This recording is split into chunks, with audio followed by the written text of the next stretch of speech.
Without further ado, I would like to present our first speaker, who is Dr. Rory Crottie.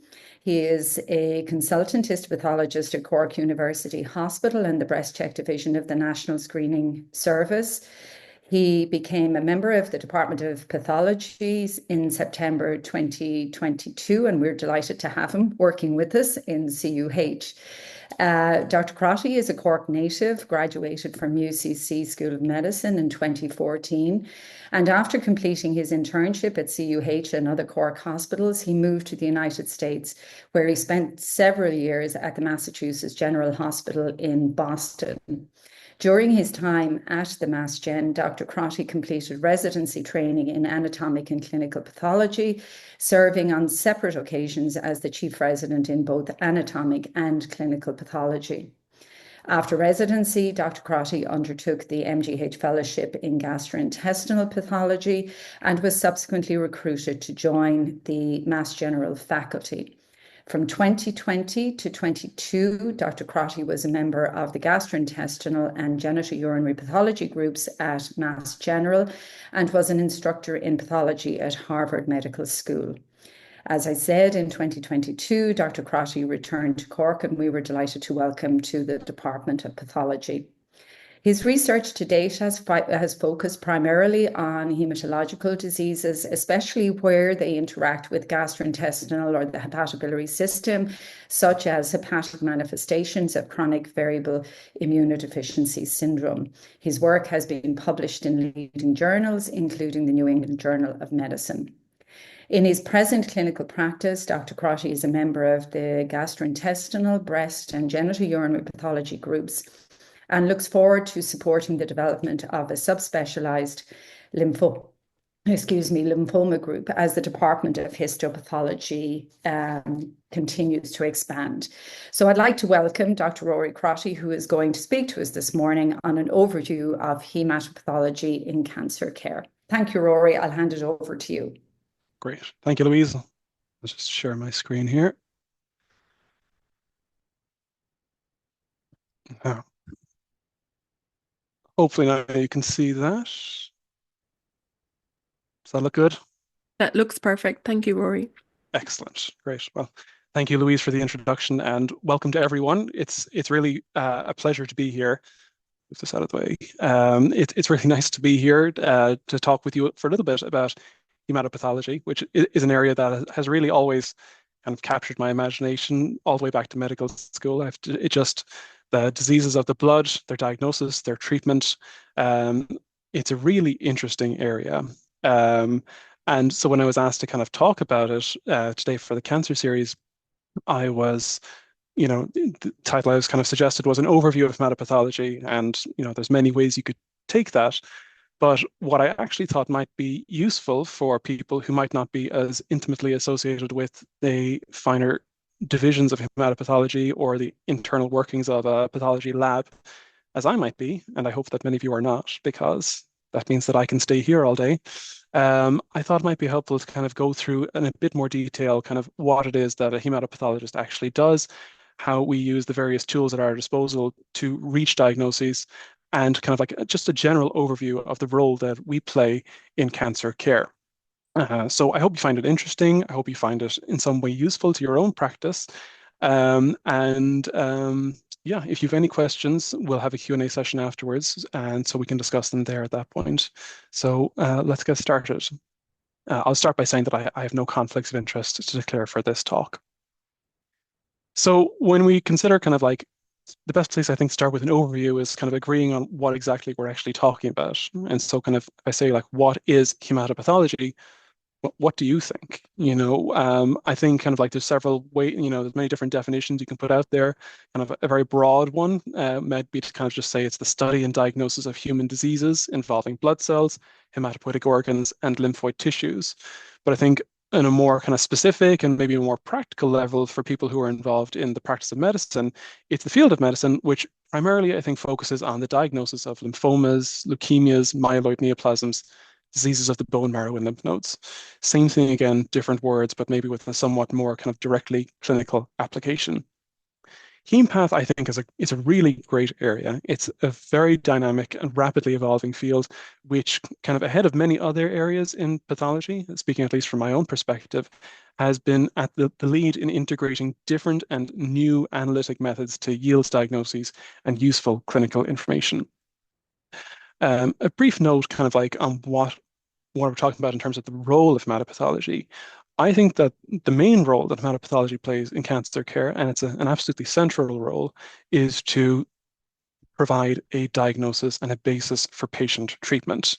Kind of like if we were to take kind of like a flow, we're starting here. A patient presents with suspicion of a hematologic disorder or neoplasm or some other condition requiring a biopsy or for tissue to be taken. And so we can get different samples. We can get a peripheral blood sample. We can get more invasive samples such as a bone marrow biopsy and aspirate being performed down below, or things like lymph node excisional biopsies, actually chopping out lymph nodes to look at them. At the end of the day, we're taking diagnostic specimens and presenting them to the hematopathologist, in inverted commas. And we'll talk more about the title in a moment. But at the end of the day, what we're giving is a diagnosis. We're pulling together all these different strands to yield, for example, over here on the right, you can see up at the very top, the lymph node contains mantle cell lymphoma, classic type. And from this diagnosis, you can build kind of patient treatment plan, establish a prognosis, and kind of relay that and come up with a plan for how a patient is going to be managed. So I think that's what does hematopathology do in cancer care? It provides a diagnosis. And we'll see not just at the start, but at many different stages along the pathway for some patients. When we talk about like who exactly practices hematopathology, I've used the word like hematopathologist, but that kind of depends on where you are in the world. There's many different systems in place for how these diagnostic specimens are handled. Because we're in Ireland, let's focus on that first. I would, this is kind of like a very simplified flow diagram, of course. There's increasingly not very many other people involved, other laboratory professionals outside of these two doctors I have on the screen. But at the end of the day, it's really a collaboration between the histopathologist on the one hand and the hematologist on the other. Depending on the type of specimen, the type of disease you're wondering about, there's a real division of labor in terms of the diagnostic specimens, where a histopathologist like myself would typically review the dry specimens. So that means a core biopsy of a lymph node or an excisional biopsy, as well as bone marrow trephine biopsies, so the actual core, the physical bone marrow itself. Whereas hematologists would focus on analysis of the wet specimens. And that means like blood films, peripheral blood films, that is, bone marrow aspirates, looking at flow cytometry, and at the end of the day, we're pulling them together to get the final diagnosis in a multidisciplinary collaborative fashion.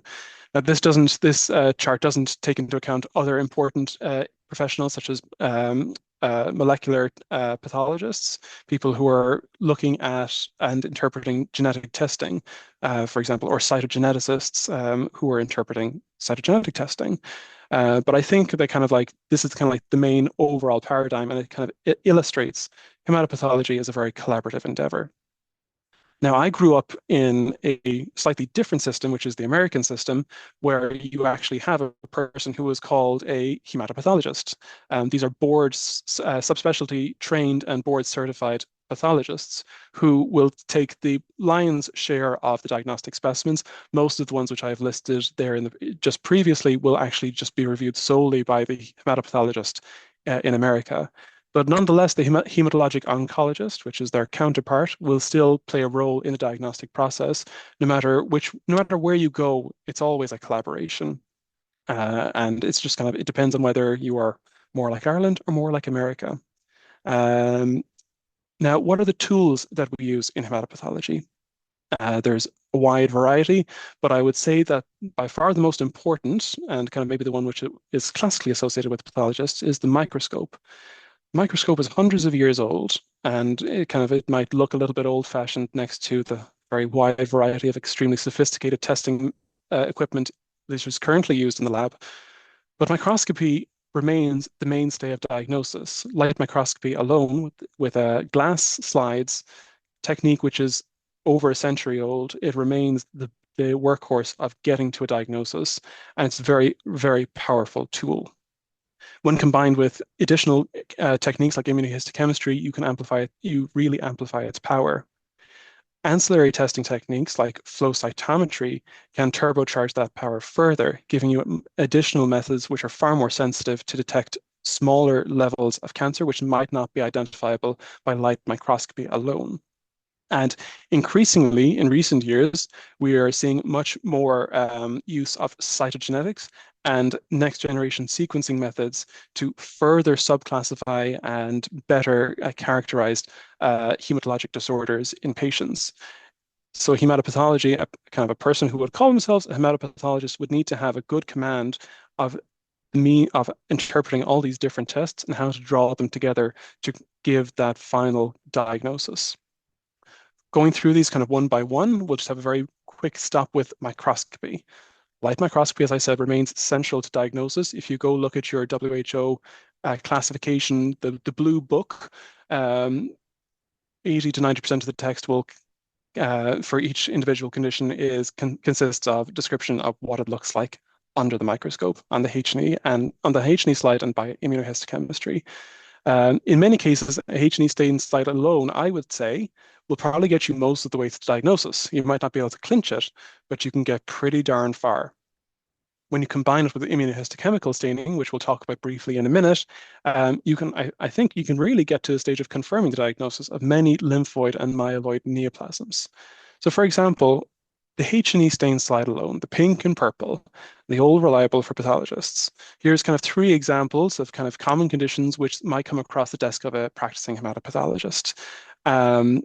These have been stained with the H&E only, no additional immunostains, but you can still get very, very far.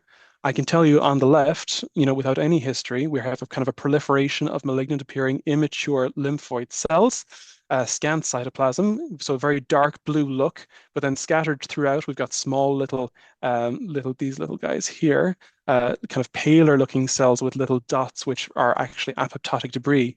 And these are tingible body macrophages. So this is the kind of the starry sky appearance classically associated with Burkitt lymphoma. And that is indeed what this is. The image in the middle shows us a field of necrosis within a lymph node, which is associated with many different cells, which are histiocytes, eosinophils, and some scattered plasma cells in there as well. When taken together with kind of the clinical history that this is a young woman from China, you can tell that kind of very high on your differential list for this necrotizing lymphadenitis is Kikuchi disease, which is what we have, which is the diagnosis in this case. On the right, here's another lymph node biopsy, which was taken for a patient with axillary lymphadenopathy, radiological findings which were concerning for a lymphoma.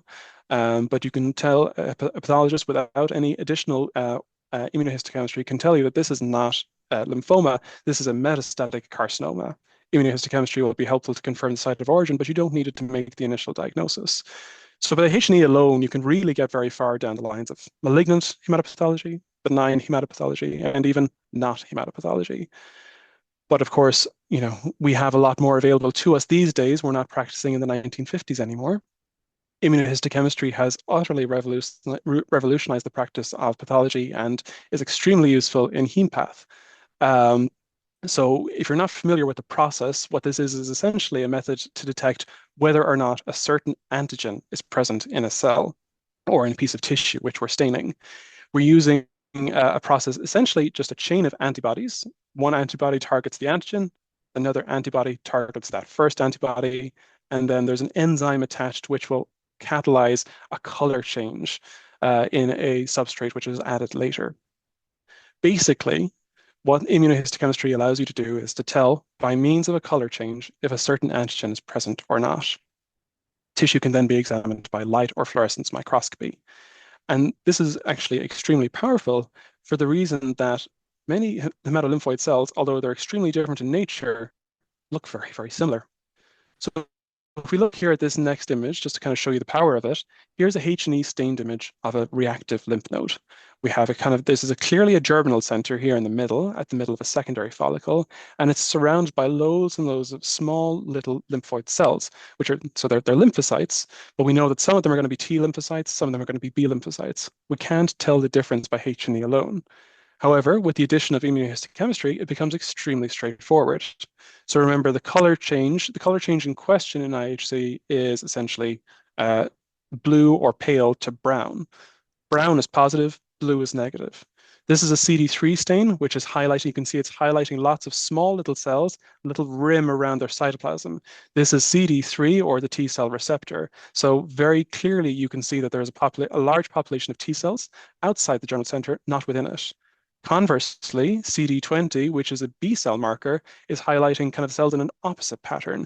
The B cells are located within the germinal center and the mantle zone, and kind of like they're not really located outside those sites. So they're both sets of cells which look identical in H&E. We can easily tell them apart, and we can easily tell as well that they're doing what they're supposed to be doing. IHC as well, kind of like another kind of just quick thing it can show you is that this is indeed a reactive germinal center. It's negative for BCL2, which is reassuring. If we had BCL2 positivity, that would be very concerning because that's something which we would typically see in a follicular lymphoma. So this is just kind of like a very brief overview, but when you kind of consider how much easier it made analysis of this straightforward reactive node, it also turbocharges your ability to assess other more complex conditions such as lymphomas. So here, for example, is a malignant lymphoma on the left. On the H&E, you might get as far, because it's challenging, you might get as far as saying that it's a large cell lymphoma with a diffuse growth pattern. And you're wondering, is it a diffuse large B cell lymphoma, DLBCL? Is it an anaplastic large cell lymphoma, which would be a T cell lymphoma? Very different disorders. Is it other things like melanoma or carcinoma? It can be very challenging. But with the addition of IHC, it becomes much more straightforward. So we can see that, for example, it's CD20 positive. So we know it's a B cell. So this is proliferation of large B cells, and we're already kind of most of the way to diffuse large B cell lymphoma. If we can get there, CD10, we can now subtype the DLBCL to say that it's a germinal center B cell subtype. And we can go even further again with additional immunos, such as BCL2, to say that it's a non-double expressor subtype. We've gotten all the way to kind of saying, to diagnosing the patient, confirming the subtype, confirming the expressor status of this DLBCL with the microscope alone. We don't need any further, we will go on to perform additional molecular analysis if needed, but we didn't need it to get this far. And this is all based off, IHC is really powerful because as hematolymphoid cells mature, they will change the profile of antigens expressed on their surface, and they will evolve. So by looking at the pattern of antigens expressed on the surface, you can kind of tell if you can tell if you're looking at a very immature cell or a mature cell or somewhere in between. The profile of antigens, it gives a very detailed information on the identity of the cell, whether it's benign or malignant. That is the case.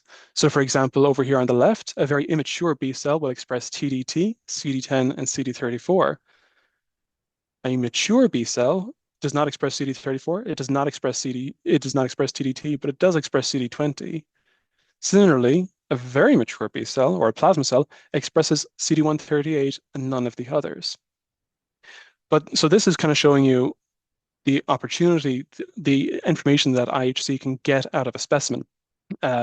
What we can do in addition to just looking at it on light microscopy is we can perform flow cytometry, which is essentially turbocharged immunostaining. This is one of the kind of like my favorite ancillary testing methods. It provides huge amounts of information, and it's really often very, very useful. Flow cytometry essentially works by creating a suspension of cells. So either you're using a liquid specimen or you grind down a solid piece of tissue. So you have a suspension of single cells which undergo IHC. Essentially, you're immunostaining them with fluorescently labeled antibodies. Cells are then passed in single file before a laser, so a laser shines on each cell, and depending on the size, the nature, and the surface antibodies present on each cell, you get a unique light scatter profile, which is compiled and presented by a computer. So for each individual cell, you get huge amounts of information. And when you put it together, you get something which looks a little bit like this. So this is how flow cytometry is interpreted. We're using scatter plots, whereby essentially kind of the computer will stratify each individual cell on kind of like a 2x2 X by Y axis basis. You have to keep going between different grids to kind of track cell populations. But using this, you can very easily tell that the immunoprofile of an abnormal population of cells. So here, for example, on this scatter plot, this first one here, I'm going to show you, we can cheat and just say that this cell population is abnormal. This is a bone marrow biopsy. These cells should not be here. There's far too many cells which have the right size and the right internal complexity to be blasts. When we track them through the different fields, and they're all purple, we can tag them as being purple to make it easy. You can see that they're positive for, let's see, CD34, TDT, CD79A, CD10. They're positive for B cell markers and markers of immaturity. So this is a B acute lymphoblastic lymphoma. And for conditions like leukemia, for conditions like leukemias where the cells flow easily, flow cytometry is extremely useful for getting a very in-depth immunoprofile. It can also detect clones which are far too small to be identified by light microscopy alone. Another area which I'm going to just talk about very briefly is cytogenetic analysis of specimens. Evaluation of chromosomes and karyotyping plays a really key role in modern hematopathology. Like, we've understood kind of the nature that chromosomal abnormalities, specific changes can drive very specific diseases. That's been known for decades. Kind of the classic one, which we all know about, I think, is chronic myeloid leukemia, which has that classic BCR-ABL1 fusion, which creates the Philadelphia chromosome. In many conditions now, where we have known cytogenetic abnormalities, we actually need to show that they are there to confirm the diagnosis, and we can establish this by kind of straightforward Giemsa karyotyping or by fluorescence in situ hybridization. So this is kind of like our Giemsa karyotyping, where you're actually visualizing the chromosomes directly, and by a matter of assessing the bands and the banding involved, you can tell which chromosomes have switched and what the derivative chromosome is. FISH, fluorescence in situ hybridization, is a really elegant, neat method. So this is using a fusion probe.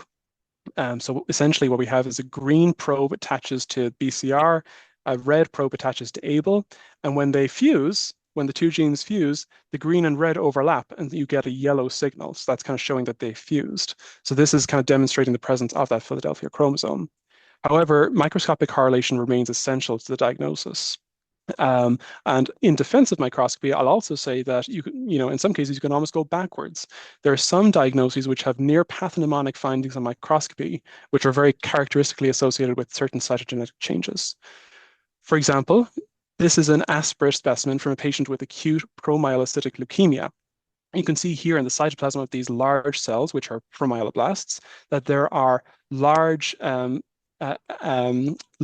purple kind of spiny inclusions within the cytoplasm. These are called Auer rods, these guys here, and they're characteristically associated with the PML-RARA fusion between chromosomes 15 and 17 to yield that PML-RARA fusion gene. So on the basis of the aspirate alone, or if you can find circulating blasts with those Auer rods, you can jump essentially most of the way to the diagnosis and almost predict the cytogenetic findings. Now, we don't really have enough time left to go through molecular analysis, and I'm going to leave some of that detail to Dr. Brodie, but I'm just going to point out that molecular analysis is increasingly becoming absolutely critical for diagnosis in modern hemopath. I'm going to just contrast here two classifications for AML alone. This is the old French, American, British classification, which was used it was updated over the years between 1976 and 1987, which diagnosed different types of AML, acute myeloid leukemia, based on the cells which they kind of most closely resembled. The more modern version of the WHO, which is here on the right, you can see that the old FAB has kind of moved down here to the bottom, and it's underneath a very long list of subcategories of AML. Many of them were individually rare, but they're all identified by characteristic, either translocations or mutations. And so you need access to this testing methods in order to diagnose them correctly. I'll also say that you also need access to those testing modalities to exclude the above categories. So you can't just kind of say, you can't rely on the old FAB anymore. Molecular testing is what's needed. Many neoplasms, I'm aware we're running out of time, so I'll just speed up a little bit. I'll just say that many hematologic neoplasms have characteristic mutations, such as hairy cell leukemia, which has a BRAF mutation in over 95% of cases. Lymphoplasmacytic lymphoma has its MYD88, and myeloproliferative neoplasms will commonly have mutations in JAK2, CALR, MPL, depending on the subtype. Identifying a common mutation may help to clinch a challenging diagnosis. So those are kind of like the main diagnostic modalities which are commonly brought together in HemePath. I'll just bring it back a little bit to mention kind of like, remember that the role here, we're getting a diagnosis, but the diagnosis does not kind of sit in isolation. It's all reviewed at the end of the day at a multidisciplinary team meeting, which will be attended by hematologists, oncologists, radiologists, and histopathologists, who will kind of, putting all the information together, will agree on the final diagnosis, and from there establish the treatment plan for patient follow-up, as well as further testing if needed. Beyond the initial diagnosis, HemePath continues to play a central role. It's not just the initial diagnosis, because you need to diagnose things very many times. For example, a hematopathologist might confirm the response to treatment in a patient who's received cytotoxic chemotherapy. If a patient has a known low-grade lymphoma and suddenly presents with one which is much higher grade, you might be called on to track and confirm the evolution of a disease, as well as looking back at our flow, identifying relapse in patients who were previously treated and considered clear. But anyway, I hope I've given you just a very brief taster of kind of the stuff we get up to in HemePath, and kind of given you a sense of why I consider it a very interesting and just kind of a really challenging but really, really rewarding subspecialty to be involved in. We play a central role in cancer care, and I think really, more than other areas of pathology, it's characterized by a close collaboration between laboratory physicians and clinic-based physicians to yield those definitive diagnoses for patients. And what makes it extra interesting is the fact that it's just so rapidly evolving, and it's really well placed, I think, to harness new advances in molecular and personalized medicine as we continue to evolve in the years ahead. But anyway, I'll stop there. I'll say thank you very much for your attention. I apologize for, I think I've run a little bit over, but I'll hand it back over now to you, Louise. Thank you, Rory. Thank you. Thank you very much. Thank you very much for that whistle-stop tour through hematopathology. I'm sure a lot of people looking at this will really get a good feel for what hematopathology is, constitutes, and what's involved with it, and obviously the close collaboration with our hematology colleagues. So now we're just going to shift gear a little bit, and I'm delighted to welcome Dr. Rachel Brodie, who is also a colleague of ours at Cork University Hospital. Rachel is a consultant hematologist with a specialist interest in myeloid malignancies. She graduated from NUIG in 2010 in Galway and completed her basic specialist training and higher specialist training in hematology in Ireland. During her training, Dr. Brodie was awarded a Quality Improvement Scholarship from the Royal College of Physicians of Ireland, focusing on enhancing patient care and experience within the Irish healthcare system. After completing her specialist training, she worked as a consultant at the National Transplant Centre in St. James's Hospital before taking up a permanent position at Cork University Hospital. Dr. Brodie is an active member of Cancer Trials Ireland and Blood Cancer Network Ireland, and has presented widely on various hematology topics. She is also engaged in national initiatives through the National Cancer Control Programme and is a member of the Myeloid SACT and MPN Clinical Advisory Group. So I'd now like to welcome Dr. Rachel Brodie, who will speak to us today on the genetics of myelodysplastic syndrome. Thank you, Rachel.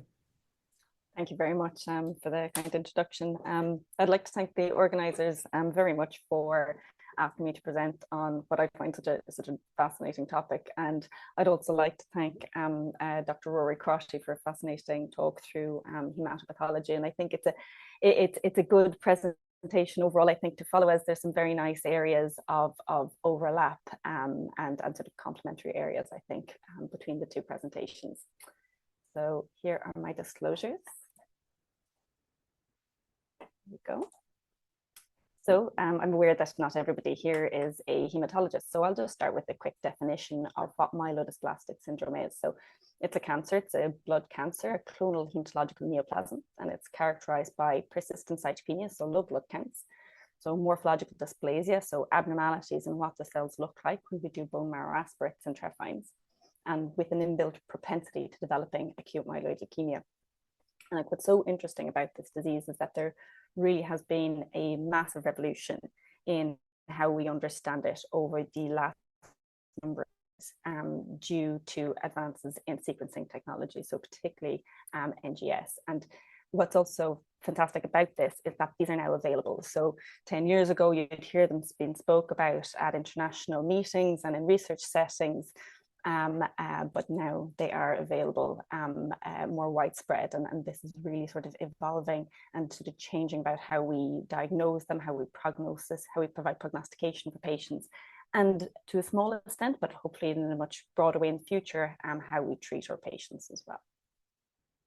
So I'd like to start by presenting a case. So this was a patient that was referred to me, one of my first patients that was referred to me when I started here in CUH. So 82-year-old woman, but generally quite fit, who had a slowly progressive anemia. So she had a hemoglobin of about 8. She had a background history of rheumatoid arthritis. So the anemia was a bit more than you would expect from an anemia of chronic disease.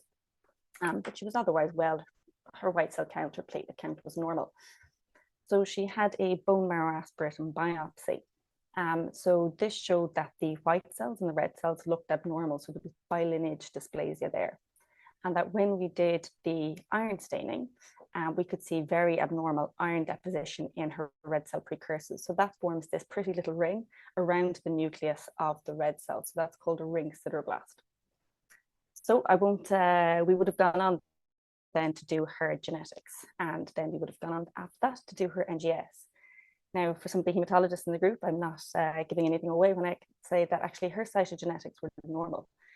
So 10 years ago, this is where it would have stopped. We would have been able to stratify her based on the information that we had, but we wouldn't have had any more information about what her disease was, what the prognosis was, and what was driving, what were the underlying drivers of the MDS. So the chromosomal abnormalities that we would have been looking for, so 50% of patients don't have chromosomal abnormalities as this patient does, so 50% do. And in MDS, the majority of them are unbalanced changes. So what this means is it results in copy number abnormalities. So there's monosomies and trisomies. So there's extra copies of chromosomes, or there's loss of chromosomes, so there's loss of different of the arms of the chromosomes. So the most frequent ones that we see are monosomy 7, monosomy 5, we see del7q, del5q, we see 17p deletion. And then often these can occur, so you can get multiple abnormalities within the chromosome, within the karyotype, and these can form a complex karyotype. And particularly if there's 3 or more, this is very suspicious for abnormalities within the TP53 gene. So as mentioned, this patient didn't have chromosomal abnormalities, but she did have a very abnormal gene panel. So you can see here she had 6 different genes that were mutated, 2 of which were called variants of unknown significance. And then the question arises when we look at this is like, well, which is the most important? What's the relevance of all those different mutations? Does the variant allele frequency, what's listed there, it's called the VAF, some numbers are bigger than others, does that matter? What do these different mutations do? What's the result of them? And so there's still a lot of work ongoing in trying to figure all of that out. And the Cancer Trials Ireland holds a molecular tumour board every couple of months, which is a fantastic resource in really teasing apart the more difficult cases where there's international experts on molecular diagnostics that come and provide a bit of advice when faced with difficult cases, particularly with sort of mutations that we're trying to figure out exactly what do they mean. But based on what we know so far, I'll go through a little bit and try and explain a little bit about what we know about the different mutations that this patient has. So about 90% of cases of MDS, they have an identifiable pathogenic mutation. So there's about 50 genes that are currently mutated in MDS, and these are called driver genes as opposed to passenger genes. And we know that on average, people have about nine mutations. So this can include driver and passenger mutations. And in low risk MDS, so is what we suspect our patient has, 6 mutations, which is actually close enough to what she has. So these target driver genes then are categorized into distinct functional pathways, or said another way, there's functional pathways within the cell and within cell division that when they develop mutations in particular genes go on to then develop myelodysplastic syndrome.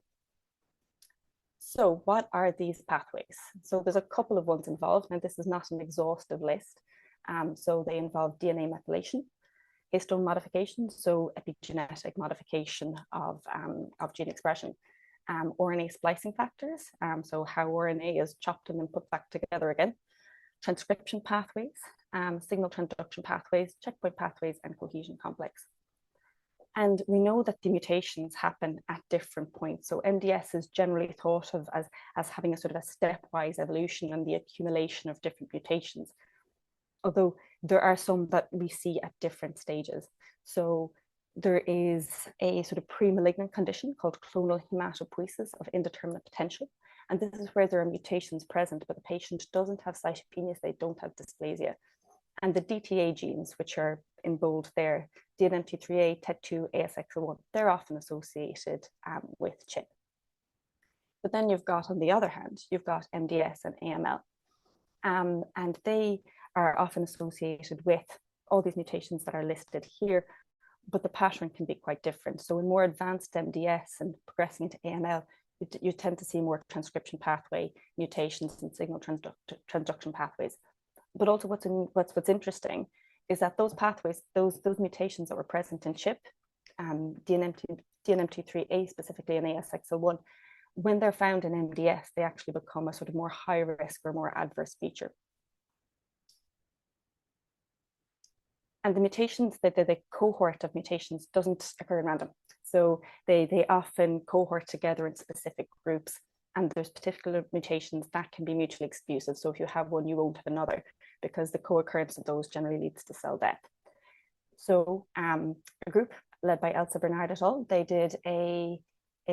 published in Blood about a year ago, where they found 16 different genetic subgroups that were all associated with a particular phenotype and clinical outcomes. Now, this was not a consensus document, it wasn't a classification document, but it was interesting to see how in future, I suppose it's a starting point to how in future more MDS may be categorized depending on molecular genetic subgroups. So how is it classified now? And this links very nicely back into to what Dr. Crotty was talking about. So at the moment, we have two classification systems for MDS, which doesn't make our life much easier.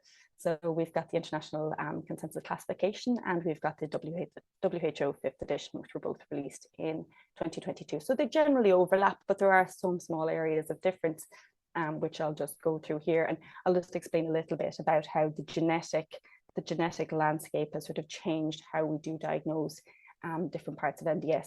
So you can see again, it's a little bit different from the pattern that Dr. Crotty explored, where there was a big long list of about several different particular genetic mutations associated with AML. We're not quite at that stage yet with MDS, but there certainly are a couple that are worth noting. So there's MDS 5Q, so that's been around the longest, and that is a specific group of MDS that has a very particular phenotype and is associated with low risk disease and the characteristic morphological findings with these megakaryocytes that are quite distinctive, with a sort of monolevated nucleus and anemia with a thrombocytosis. And then we have our patient here that I mentioned. So previously in WHO 2016, she would have been characterized as MDS ring sideroblast with multilineage dysplasia. However, now in both the ICC and the WHO, she fits into the MDS SF3B1 mutation category. And then there's also the other one that's genetically defined is the MDS with mutated TP53. So we can see that there's some differences in how the ICC and the WHO classify them, but they do form a distinct group which both of them recognize. And how does the genetics then influence how we risk stratify? So this was previously done with the IPSS score, which didn't take into account any genetic information, which took into account cytogenetics, but not molecular genetics. But thankfully, another group by Bernard et al. Then in 2022 developed the molecular international prognostic scoring system for myelodysplastic syndromes.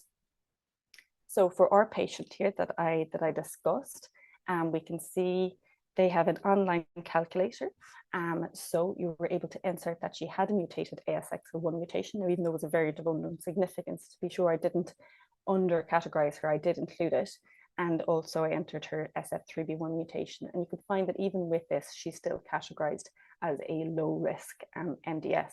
And thankfully, she had less than 5% blast in her bone marrow, which is important. It still takes into account that morphological and the clinical parameters for this patient, as well as integrating all the molecular data that's so important. And then, does her genes have any, does the genetics of her disease have implications for her therapeutic options? Well, yes, and it does and it doesn't. So thankfully at the moment, she has responded very nicely to erythropoietin. So she is now transfusion independent. She was starting to become more symptomatic as her hemoglobin was 8 and below. So started on erythropoietin, and thankfully her hemoglobin is now at 11. Luspatercept has been licensed by the EMA for treatment of MDS with SF3B1 mutation, but unfortunately in Ireland, it is not yet available through the NCCP. It's only available potentially by self-pay or potentially through VHI and things like that. So that's a significant area of need for our patients. Now, should our patient lose response to erythropoietin, there is going to be a clinical trial opening in CUH in the coming months for patients with low-risk transfusion-dependent MDS, and it's the RENEW trial. So that could be an option for her in the coming months. I'd like to talk about a different case now. So this is the case of a 72-year-old gentleman who had routine bloods done by his GP, but he was found to be profoundly anemic. So he had a hemoglobin of just 5.7. Now, he himself was actually remarkably well given this. He said the only thing that he had noted was that his golf game wasn't quite as good as it had been. In his background, he had had FOLFOX chemotherapy back in 2016 for a rectal carcinoma. So again, he had a bone marrow aspirate and biopsy. So it showed, trilineage dysplasia, so morphological abnormalities in the 3 cell lines. But it also showed an infiltrative leukemic cells, and these accounted for 18% of this patient's cells. So he was still fitting into the MDS category. And there's a slight difference between the WHO and the ICC classification. So by WHO, he'd be a therapy-related myeloid neoplasm, so an MDS with excess blasts too. Whereas the ICC classifies him quite differently. He'd be classified as an MDS/AML therapy-related, and it was just a diagnostic subcategory as opposed to its own group. Now, he had cytogenetics done also, and again, in his case, they were normal. But he then went on to have NGS, which showed this pattern mutation. So he had a B core, he had the DNMT3A mutation, he had RUNX1, and he had U2AF1. And I suppose what's interesting about this in his case is this is not an uncommon pattern to see in a sort of a more age-related MDS phenotype, as opposed to, say, a therapy-related. So the therapy-related myeloid neoplasms are often associated with a complex karyotype and biallelic TP53 mutation. And this has significant implications for his management, which I'll just outline now. Also, his risk stratification, you can see here that even without the TP53 mutation, he does remain very high risk. So what are his therapeutic options? Well, he's 72, but he's very fit. So the first one there is obviously supportive care, but also hypomethylating agents. So these have been around for over 15 years now and have proven very successful in initially treating myelodysplastic syndrome, but it's not a cure. So all patients with myelodysplastic syndrome with azacitidine, they will have a longer survival than if they weren't treated, but it will eventually relapse. There is no curative option at present except for an allogeneic hematopoietic stem cell transplant.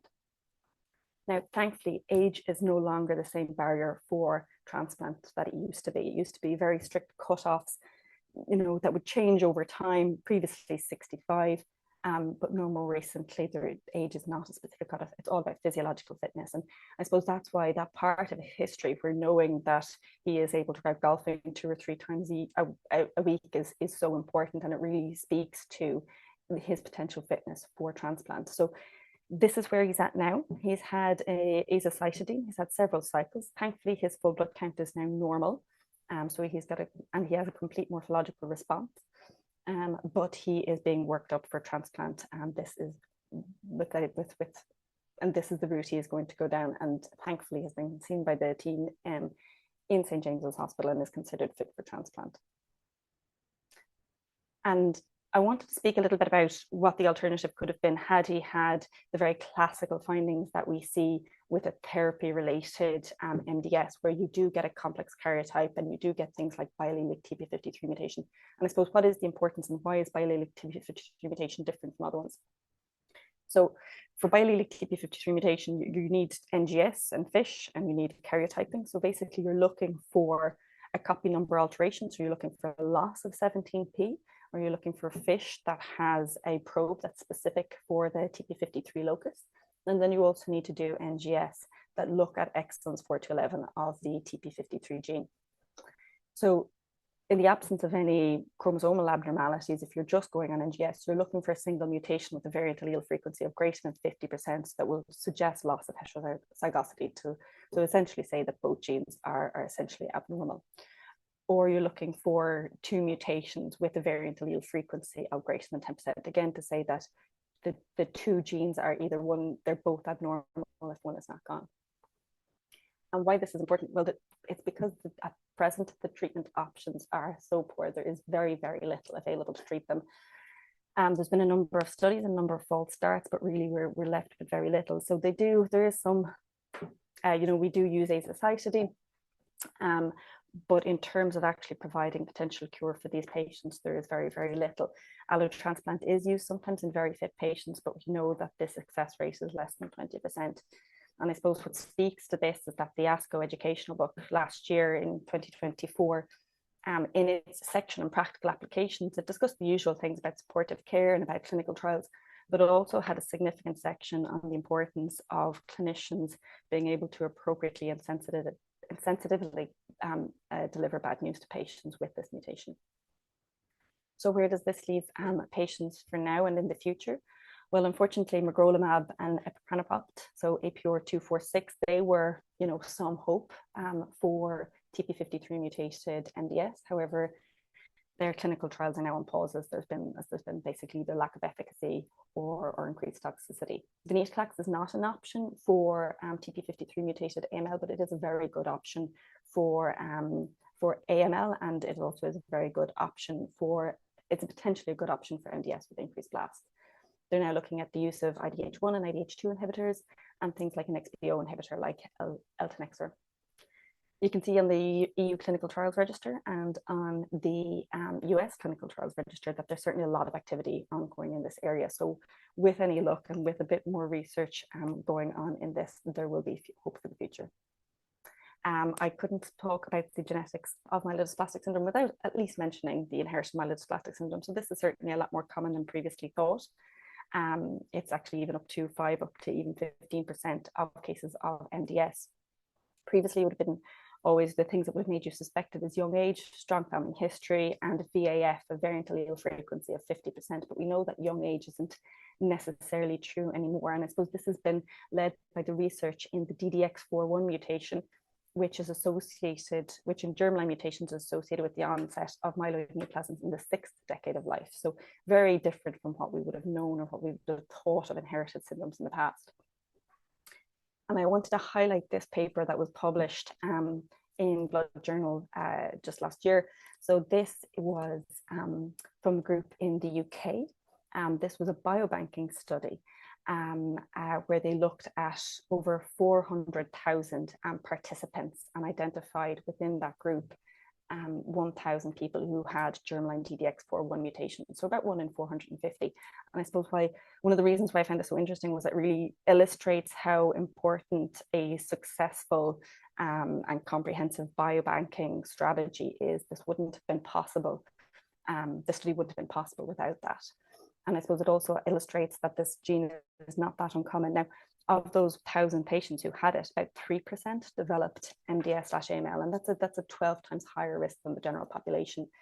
And I suppose what the authors wanted to illustrate was just that it's important when we are considering donors, either related or unrelated, for myeloid neoplasms, that we do consider the family history of the donors, and we do consider germline screening for them if there is a suspicion of an underlying germline variant. And then as I come to the end of the presentation, I just wanted to broaden out and show how the genetics of MDS can also have wider applications. So this was a very interesting research that was published in the last number of years by a group led by Beck et al. And this is where they discovered an entirely new disease. And this was, they had about 2,000 patients that had undiagnosed inflammatory symptoms, and they did essentially whole genome sequencing on all of them. And within that, they found 3 that had the exact same mutation in the UBA1 gene. So that's involved in ubiquitization. And they found that in those 3 patients, they all had a very characteristic syndrome of these autoimmune inflammatory syndromes. They were all males, so it was an X-linked disorder. And they all had vacuoles within the myeloid and erythroid progenitors within the bone marrow. So they named it VEXAS. So vacuoles, E1 enzyme, X-linked, autoinflammatory, and somatic syndrome. So this was not a germline syndrome. This was, again, a somatic mutation. So these patients also had a very high, they also had a significant rate of cytopenias, of refractory anemias, and a propensity to also developing myelodysplastic syndrome. So as I come to the end of the presentation, I'd like to, I suppose, hope that I've kind of brought you through some of the revolutions in the diagnostic, prognostication, and understanding of MDS in the last 10 years, and that there is hope for advances in therapy in the future. I think one of the things that I'd really like to highlight is just how important clinical trials, biobanking, and data sets are imperative to our current and future treatment of patients with myelodysplastic syndrome. So thank you very much. I'd be very happy to take questions now. I think we're at the end of this. That's great, Rachel. Thank you very much. And thanks to Rory as well. If Rory, if you'd like to come back into us again. Honestly, great talks. I think you've really brought us through, you know, the whole multidisciplinary nature of the process. You've brought us through the role of biobanking. And I think you've particularly really brought us through where all of the research that has gone into these entities has brought us, and the value of all of these molecular techniques and cytogenetic techniques. I guess just while I'm waiting for more questions to come in on the chat, I just want to throw it out there, Rachel, particularly to you in the myeloid malignancy field.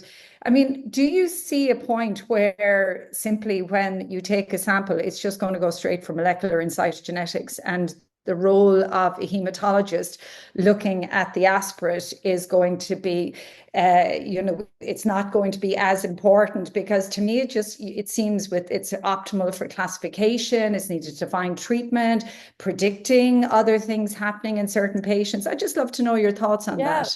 Absolutely. That's a fantastic question. I think there's a bit of both. So I think, so there are some diseases that I think specifically the ICC has some myelodysplastic syndromes that are classified in the absence of dysplasia. So you do not need to know if the patient is dysplastic or not under the microscope because of what you found in the cytogenetics. That said, that is definitely in the minority, and overall I'd very much lean with Rory on this. I think the microscope is still very much the workhorse, is very much telling you what the diagnosis is and leading the right way, and kind of, you know, teasing the different groups apart versus, you know, in terms of ICUS, CCUS, CHIP, and MDS.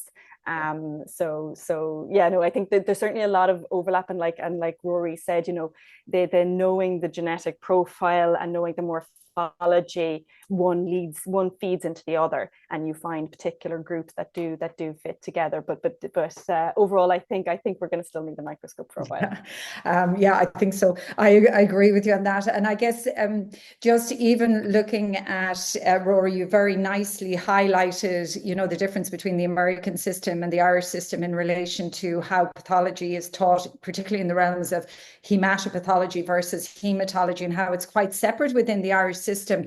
I mean, there's clearly advantages to having a very collaborative approach, even when, you know, you're working on the clinical side. But like, what are your thoughts on how we should maybe address this even more when you go back into the educational front? because clearly as well too, one of the things that you've really highlighted from both the talks is the importance of understanding next generation sequencing, understanding the molecular oncology, the profile that these lesions have. And it's just that interplay between the clinical pathology and anatomical pathology. I don't know what you think, Rory, since coming back now and coming back into the Irish system again. I mean, if you were given a blank slate, what would you like to do? Well, I do miss the aspirates, you know, Rachel, I'm sorry. Yeah, I feel like I'd want to see more of those. It's funny. Oh, well, thank you. But like, no, the point is fair, Louise. I do, you know, it's kind of like, so just to reiterate, kind of like in America, kind of like when I was doing hempath and, you know, working with the hempath folks, you know, we had big pile of everything, you know, specimens came in and out came the diagnosis at the end. And it's like, here's all the steps, it's all done, you know, and the pathologists own it all, pretty much all the way through, with very limited kind of, I think, input from like non-pathologist specialties. And kind of like there is a lot. I think there's a lot to be said for that, in that it allows for much deeper specialization for a single person. You know, but it's kind of what I really do like, actually, kind of it's been a big change, but it's really nice kind of collaborating so closely with kind of, you know, with hematologists in the Irish system. It's nice to have kind of like other consultants essentially, you know, and you have to rely on each other's expertise and experience, and it kind of, I think it does kind of, I think, ground you a bit more, you know, when you're going to the MDTs more and you're with clinicians, and you get to hear a lot more of the kind of the clinical side, and kind of like they'll have a much deeper take on kind of like the diagnostic testing that you've done. You know, that's really nice too. I feel like I'm not really answering your question, but I guess just kind of going over the fact that kind of like both systems have their pros and their cons. In terms of like how you approach the medical education field, medical education aspect of it, I think kind of like, you know, you don't need to kind of, I would say kind of like, it just, you know, you shouldn't be siloing it at all. Like you know, medical students should just be learning it as kind of like, this is what, you know, a patient with myelodysplastic syndrome has will typically have the following mutations and the following findings on microscopy and the following kind of like, you know, cytogenetic aspects. And I think it's like not really necessarily even helpful to kind of say like, this is what the histology, you know, this is the histopathologist side, and this is the hematology side, you know, because that's evolving too, you know, because like there's you know, the molecular, as Rachel's kind of saying, is like molecular is becoming so big, and you know, it's a question of what happens with molecular in years to come. You know, it's like Ireland is a small country, but there's more and more molecular testing being done, and eventually you'll have people like, is the molecular side going to be, you know, taken off entirely and kind of like become its own separate thing? Like right now, it's you know, hematology folks are seeing more of it, I think, than we're seeing on the histopath side in blood, but kind of like in other areas we're doing a lot of molecular in other areas of pathology, but basically, you know, it's kind of like you can't consider any of these things in, you know, they don't work if you consider them in isolation. So I think kind of like from an education point of view, they should not be considered in isolation. They should all be viewed as cohesive parts of a single whole. Yeah. Rachel, have you any thoughts on that before? Yeah, no, I just wanted to, I mean, Rory kind of alluded to it, particularly at the start there, but I mean, I suppose it just, it illustrates the importance of integrated reporting, which we don't have. And I know some centres are moving towards it. And I know in the UK, I think, UK and in Europe, it's generally all integrated reporting. So where, you know, the centre will have you know, input from the hematologist, hematopathologist, but then yes, they do have specific diagnosticians for molecular pathology as well. So that have gone down that training pathway that will kind of bring in the information on the molecular. So yeah, I think that's probably the way it's going to go. It's just about how we get there, and you know, particularly if we're not doing it here, I mean, it would be a wonderful thing if all of these could be available to us here. But it's just a question of, again, you know, in terms of the how we'd work that and do the population to support that, and you know, the feasibility of it. Exactly. Yeah, no, I think, you know, both of your talks really clearly outlined you know, the nature of where practice is going. It's multidisciplinary. No man is an island, and you can't do this. You can't do this single-handedly. So I'd like to thank you both very much. They were excellent presentations, and thank you very much for giving of your time. Just to remind everybody before we finish the meeting that the next seminar is on April the 14th. It has a neuro-oncology topics to it. We have Brian Neth and Khalil Abdullah confirmed as speakers, and the session will be chaired by Professor Jack Gleeson. So again, we will look forward to welcoming you all on April the 14th. And again, I just want to thank Dr. Rachel Brodie and Dr. Rory Crottie for fabulous presentations. Thank you all. See you again. Thanks very much.